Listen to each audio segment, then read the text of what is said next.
Hello बच्चों, let's see this question. Calculate H plus in 0.2 molar solution of dichloroacetic acid जिसके लिए Ka की value है 5 into 10 to the power -2 that also contains 0.05 molar H2SO4। Report your answer after multiplying it by 400। तो चलिए इस question को solve करते हैं बच्चों, और सबसे पहले ये देखते हैं कि इस क्वेश्चन को सॉल्व करने के लिए हमें कौन से की कॉन्सेप्ट की जानकारी होनी चाहिए।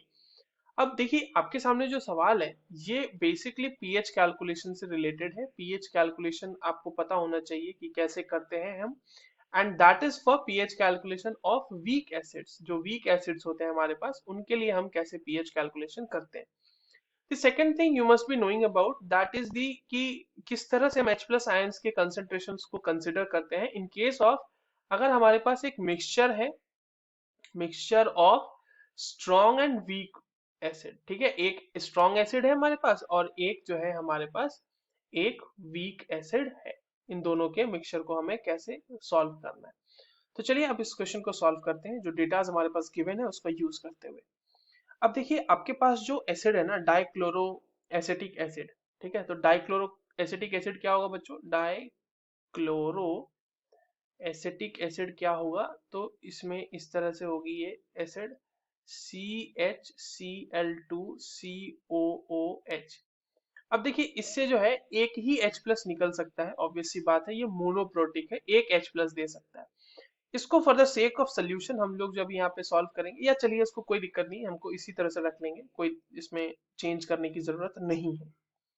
अब अगर आप इसका डिसोसिएशन कराएं, चलिए इसका डिसोसिएशन करा लेते हैं। CHCl2COOH, इसका जब हमने डिसोसिएशन कराया बच्चों तो ये कन्वर्ट हो जाएगा CHCl2COO माइनस में, और साथ में ये जनरेट करेगा H प्लस। ठीक है, अब एक चीज यहाँ पे देखिए कि शुरू में इसका कंसंट्रेशन होगा 0.2 और इसमें तो जीरो और जीरो कंसंट्रेशन होगा, और जब ये मान लो डिसोसिएट किया तो इसने मान लो वन इस तरह से डिसोसिएशन किया, तो इसका कितना फॉर्म होगा? इसका होगा 0.2 अल्फा फॉर्म होगा, और इसका भी 0.2 अल्फा फॉर्म होगा यहाँ पे।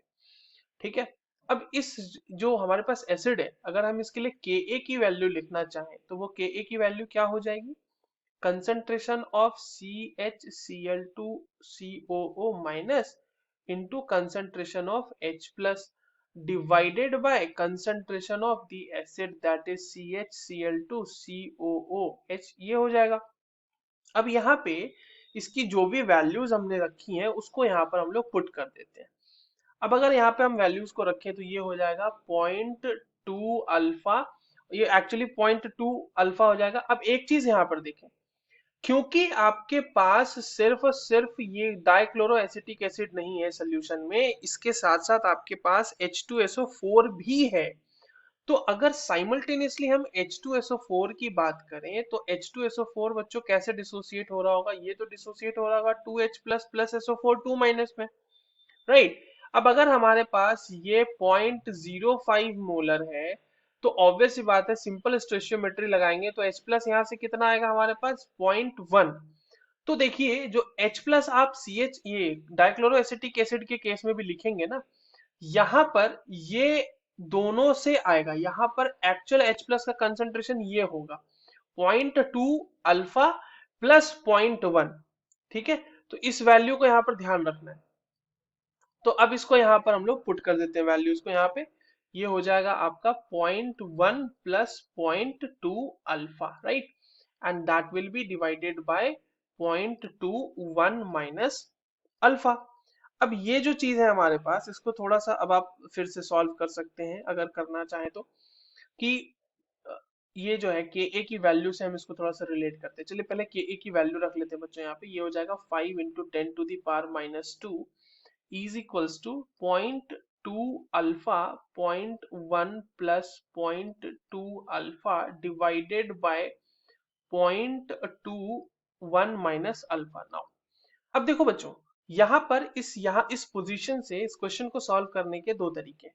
या तो हम अल्फा इग्नोर करके सॉल्व करें, या तो अल्फा को बिना इग्नोर किए हुए सॉल्व करें।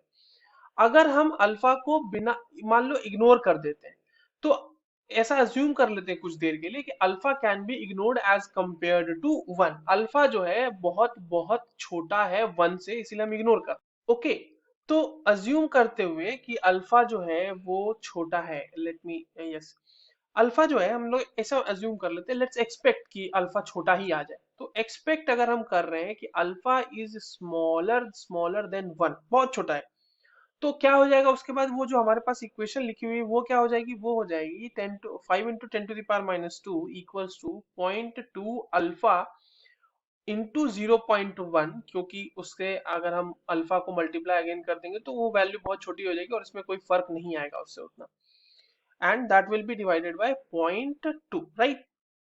ये ओवरऑल आ गया। अब यहां से बच्चों अल्फा को जब हम सॉल्व करेंगे तो ये आपको अल्फा सॉल्व होने के बाद वैल्यू दे देगी 0.5। अब ये देखिए अल्फा की वैल्यू 0.5 नेग्लिजिबल नहीं हो सकती, ये नॉट नेग्लिजिबल है, ये आप नेग्लेक्ट नहीं कर सकते, नॉट नेग्ली नेग्लिजिबल, ठीक है। Now as we can not neglect alpha, तो हम क्या करेंगे, जो क्वाड्रेटिक इक्वेशन बनेगा हम उसे ही सॉल्व करेंगे। अब देखिए क्वाड्रेटिक इक्वेशन बच्चों क्या बन रहा है, वो बन रहा है 5 × 10⁻², that is equals to 0.2 alpha into 0.1 plus 0.2 alpha divided by 0.21 minus alpha, ठीक है। थोड़ा सा इसको सॉल्व करते हैं, इसको क्वाड्रेटिक इक्वेशन सॉल्व करना पड़ेगा अब हमें, तो ये हो जाएगा 0.05, देखो इसको मैंने लिख दिया है 0.05, ठीक है। 0.05 into 0.21 minus alpha equals to 0.2 alpha into 0.1 plus 0.2 alpha, ठीक है। अब ये चीज हो गई। अब इसको अब मल्टीप्लाई करोगे तो क्या आ जाएगा यहाँ से, देखो ये मल्टीप्लाई करने के बाद बच्चों फुल्ली जो है इसको थोड़ा सा सॉल्व करेंगे और मल्टीप्लाई करेंगे तो ये इक्वेशन इस फॉर्म में आ जाएगा, that 0.04 alpha square plus 0.03 alpha minus 0.01 equals to 0। अब जब आप इसको सॉल्व करेंगे ना इस क्वाड्रेटिक इक्वेशन को, तो ये इक्वेशन एक्चुअली ये फॉर्म किस इक्वेशन, ये फॉर्म ले लेगा इस तरह से, 4 alpha square plus 3 alpha minus 1 is equals to 0। Ultimate form इसका यही हो जाएगा। तो अब आप इसको सॉल्व करेंगे तो यहाँ से अल्फा की दो वैल्यूज आएंगी, 1/4 और या फिर अल्फा की वैल्यू आएगी -1। अब देखो नेगेटिव तो नहीं हो सकता ना डिसोसिएशन किसी का, तो अल्फा -1 तो नेगलेक्ट हो सकता है, तो अल्फा की वैल्यू एक्चुअल वैल्यू जो है हमारे पास वो आ गई 0.25, यानी कि 1/4, उसको हम 0.25 लिख सकते हैं। अब देखिए H प्लस आयन की कंसंट्रेशन कितनी हो जाएगी, H प्लस आयन की कंसंट्रेशन है 0.1 प्लस 0.2 अल्फा। अब यहाँ पे अल्फा की वैल्यू रखेंगे तो क्या हो जाएगी ये वैल्यू हो जाएगी 0.1 plus 0.2 into 0.25 and this will be giving you 0.15 molar finally। अब हमारे पास जो क्वेश्चन कहा गया है कि इसको हमें 400 से मल्टीप्लाई करके देना है आंसर, तो आंसर क्या हो जाएगा बच्चों, हमारा आंसर हो जाएगा 0.15 इंटू 400 दैट इज 60, 400 से मल्टीप्लाई करेंगे तो 60 आ जाएगा answer, right. So 60 will be our correct answer for this given question. I hope you understood this well. All the very best.